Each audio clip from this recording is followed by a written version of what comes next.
बिस्मिल्लाहिर्रहमानिर्रहीम। Second year class, अस्सलाम वालेकुम। आज का हमारा टॉपिक है electric flux through a surface enclosing a charge. ये आपकी बुक में से ये वाला टॉपिक है 12.6। ये देखो 12.6 टॉपिक है आपकी बुक में से। अच्छा, हमने फ्लक्स पढ़ा था लास्ट टाइम किसी भी सरफेस में से, और वो सरफेस ऐसी थी जो प्लेन सरफेस थी। अब यहाँ पे ना हम ऐसी सरफेस ले रहे हैं जो प्लेन नहीं है। जैसे यहाँ पे देखिए पॉजिटिव चार्ज है क्यू, इसको एक सरफेस ने इनक्लोज किया हुआ है। लेट ये surface in the form of sphere है। जैसे कि आप एक फुटबॉल लें और उसके सेंटर पे एक चार्ज रख दें, तो हम कहें कि फुटबॉल की जो सरफेस है उसमें से कितना फ्लक्स यहाँ से बाहर आ रहा होगा।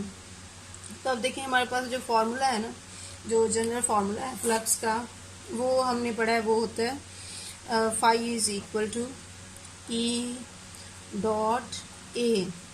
अब ये फार्मूला तभी एप्लीकेबल है जब एरिया, सरफेस एरिया जो है ये कैसा हो, प्लेन हो। यहाँ पे ये प्लेन नहीं है। तो इस प्रॉब्लम को सॉल्व करने के लिए हम क्या करेंगे, इस पूरी सरफेस को छोटे छोटे एरिया एलिमेंट्स में डिवाइड कर लेंगे।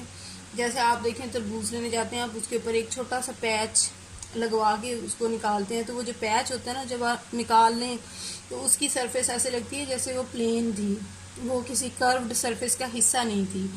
तो इस तरह हमने इस पूरे सरफेस के ऊपर छोटे छोटे एरिया एलिमेंट्स बना लेने हैं। इस तरह के एरिया एलिमेंट्स के जब हम उन्हें देखें तो उनकी सरफेस बिल्कुल फ्लैट लगे हमें।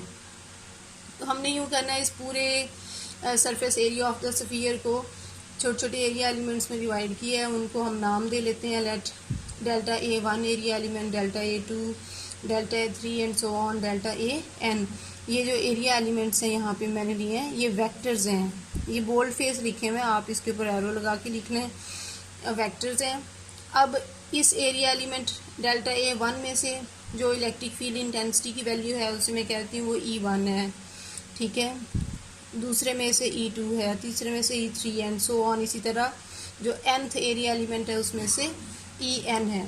अब हम क्या करेंगे, फ्लक्स फाइंड कर लेंगे हर एरिया एलिमेंट की वजह से, क्योंकि अब हर एरिया एलिमेंट फ्लैट है तो उस पर ये इक्वेशन हम लगा सकते हैं। तो फर्स्ट वाले के लिए करेंगे तो E1 डॉट डेल्टा A1 हो जाएगा, सेकंड वाले के लिए E2 dot delta A2 and so on. nth के लिए हो जाएगा En डॉट डेल्टा An। अब देखें ये जो है ना इलेक्ट्रिक फील्ड इंटेंसिटी की वैल्यूज़, ये क्योंकि स्फीयर है, स्फीयर की सरफेस का जो सेंटर से डिस्टेंस है वो हर जगह सेम है। तो चार्ज क्योंकि सेंटर पे पड़ा है तो हर एरिया एलिमेंट का distance from the centre of the sphere क्या है, सेम है। तो हमने पढ़ा हुआ इलेक्ट्रिक फील्ड इंटेंसिटी डिपेंड करती है डिस्टेंस पे। तो इसका मतलब ये है कि इलेक्ट्रिक फील्ड इंटेंसिटी की वैल्यू ऑल एरिया एलिमेंट्स में से क्या होगी, सेम, क्योंकि सारे सेम डिस्टेंस पे है from the centre of the sphere. और वो डिस्टेंस कितना है, equal to the radius of the sphere. तो हम इस रेडियस ऑफ द स्फीयर को अगर r कह दें तो first, second, third and so on nth के लिए, सब के लिए ये magnitude of the electric field intensity क्या है, सेम है। उसे हम लिख लेंगे 1/4πε0 Q/r²। अब एक और चीज़ जो यहाँ से नज़र आ रही है वो ये है कि E और डेल्टा A के दरमियान एंगल क्या है, हर जगह पे ये एंगल क्या होगा, 0 डिग्री। क्योंकि हर जगह पे देखें जो इलेक्ट्रिक फील्ड इंटेंसिटी है उसकी डायरेक्शन भी रेडियल है, और वो इस सरफेस पे क्या होगी, नॉर्मल। रेडियस जो होता है ना वो सरफेस ऑफ द स्फीयर पे हमेशा नॉर्मल होता है, 90 डिग्री का एंगल बनाता है, अलॉन्ग द टेंजेंट होता है। और ये जो है डेल्टा ए टेंजेंट के 90 डिग्री के एंगल पे होता है। डेल्टा ए जो है ये सरफेस एरिया, ये भी हर जगह पे नॉर्मल टू द सरफेस है। तो इस तरह E और डेल्टा ए आपस में क्या होंगे, पैरेलल होंगे। तो थीटा जो है वो 0 रहेगा फॉर ऑल एरिया एलिमेंट्स।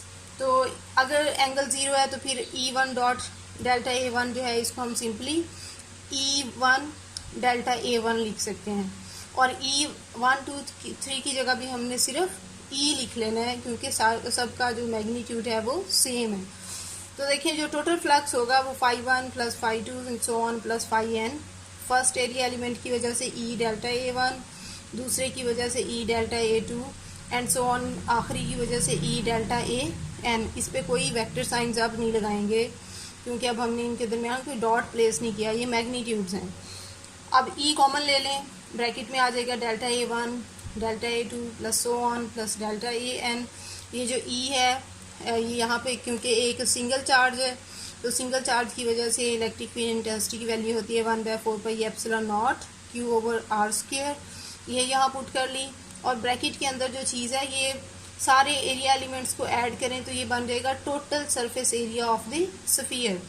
अब total surface area of the sphere जो है इसका फार्मूला होता है 4πr²। ये आपने पढ़ा हुआ है पहले। तो देखिए इसकी जगह हमने 4πr² पुट किया। ये 1/4πε0 Q और r² था। इसमें से r² से कट गया, पाई से कट गया, 4 से कट गया। तो एंड पे हमारे पास बचा क्या, फाई जो है 1/4 multiplied by the charge enclosed by the surface जो कि Q है यहाँ पे। अच्छा एक और बात यहाँ से कि ये जो एंड फार्मूला आया है हमारा phi E is equal to 1/4 multiplied by Q, इसमें ये जो स्फीयर हमने लिया है या जो भी कोई सरफेस लिया है जो चार्ज को इनक्लोज कर रही है इसकी ज्योमेट्री पे ये डिपेंड नहीं कर रहा। उसमें कहीं पे भी नहीं है कि जो सरफेस हमने लिया है उसकी डायमेंशंस क्या हैं, सिर्फ चार्ज है और ε0 है permittivity of the free space. तो इसका मतलब ये है कि अगर हम सरफेस किसी और शेप की भी लेते जैसे स्फीयर के अलावा किसी भी शेप की क्लोज्ड सरफेस लेते तो तब भी इस चार्ज की वजह से जो फ्लक्स है वो यही होता। इसको हम यहाँ से देख भी सकते हैं, ये वही वाली डायग्राम मैंने बनाई है। अब यहाँ पे कोई एक रैंडम सरफेस ड्रॉ करके देखें और देखें कि क्या फ्लक्स में कोई चेंज आया है।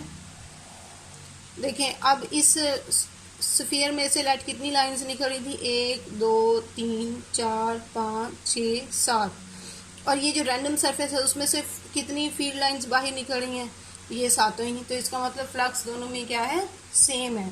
तो आपने याद रखना है कि जब भी कोई सरफेस चार्ज को एनक्लोज कर रही होगी तो जो वैल्यू ऑफ फ्लक्स है it does not depend upon the geometry of the surface, it only depends upon the charge enclosed by that surface. Thank you very much.